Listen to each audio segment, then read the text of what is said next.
Welcome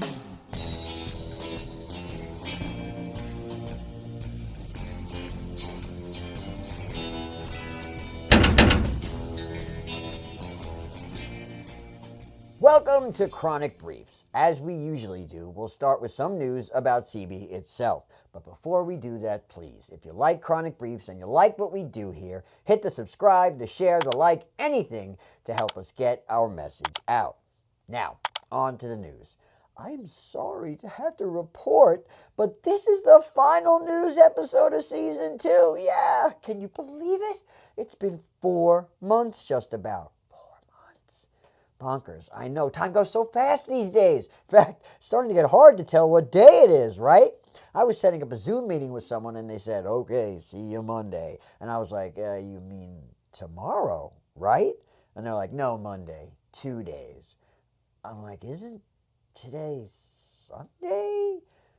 Needless to say, it wasn't. It was barely Saturday. So yeah, that happened, and I felt like an idiot. But man, I really thought it was Sunday. It felt like a Sunday. You know that Sunday feeling, like the cozy and slow, and everything seems just a little bit Sunday-ish? You get it. Anyway, the point is, this is our last news episode for a little while, but don't worry, we're not going to leave you with nothing.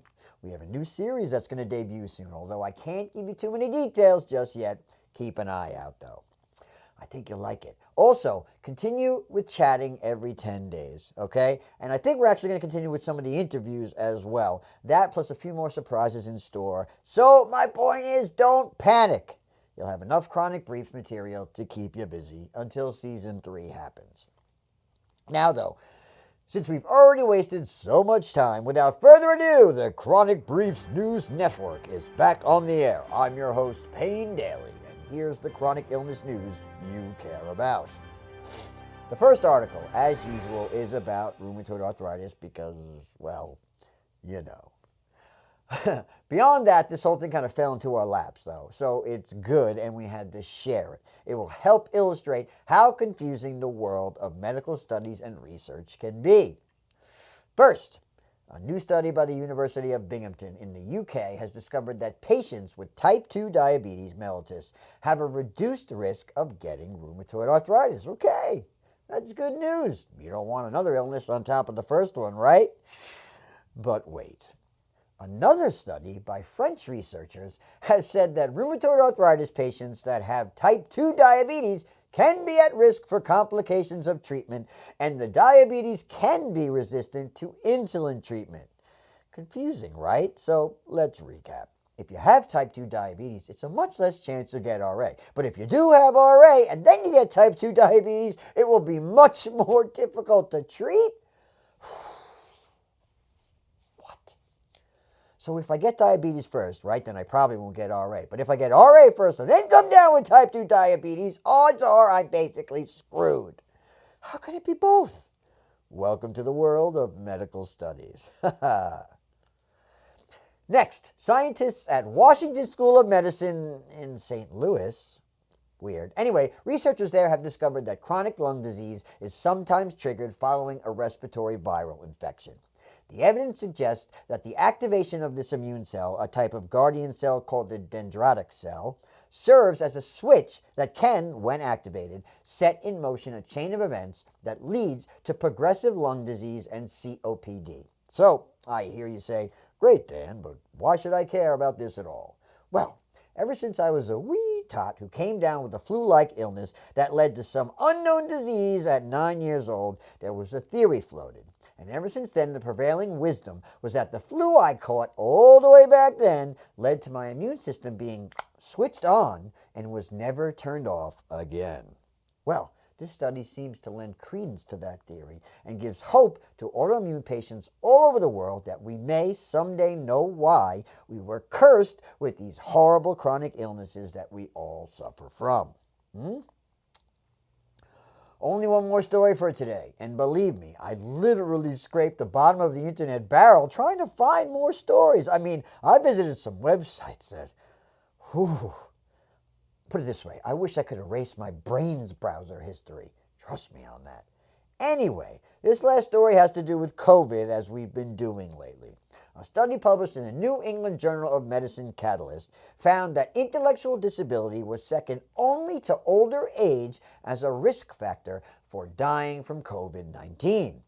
Researchers from the Center for Autism and Neurodiversity at Jefferson Health said that the chances of dying from COVID-19 are higher for those with intellectual disability than they are for people with congestive heart failure, kidney disease, or even lung disease.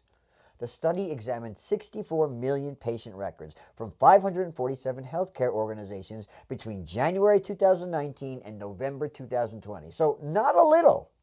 And they identified the correlation that people with intellectual disabilities are 2.5 times more likely to contract corona and about 6 times more likely to die from the disease than the general population. 6 times as likely to die. Now, if you don't know about medical statistics, that may not seem like a lot, but in medical terms, that is an astronomical difference. The big question is why?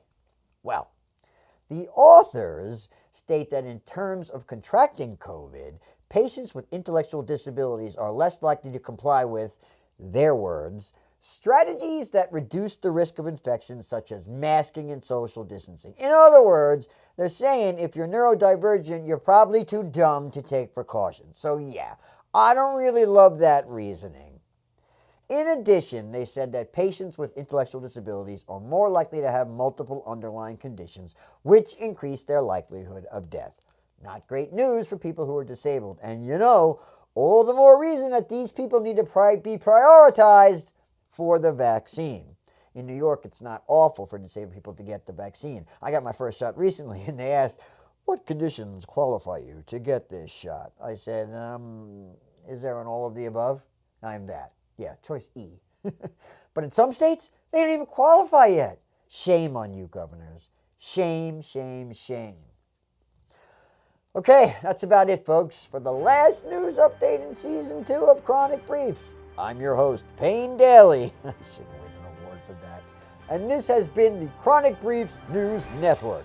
Remember, folks, if you like what we do here, if you laughed, if you learned, if you got shamed, governors, please give us a like, a subscribe, a share, and help us get the message out about chronic illness and disability. In the meantime, as always, be kind, rewind, keep on keeping on, and we'll talk soon. Can't get diabetes because you don't have RA? Can't get RA because you don't have diabetes? Call now!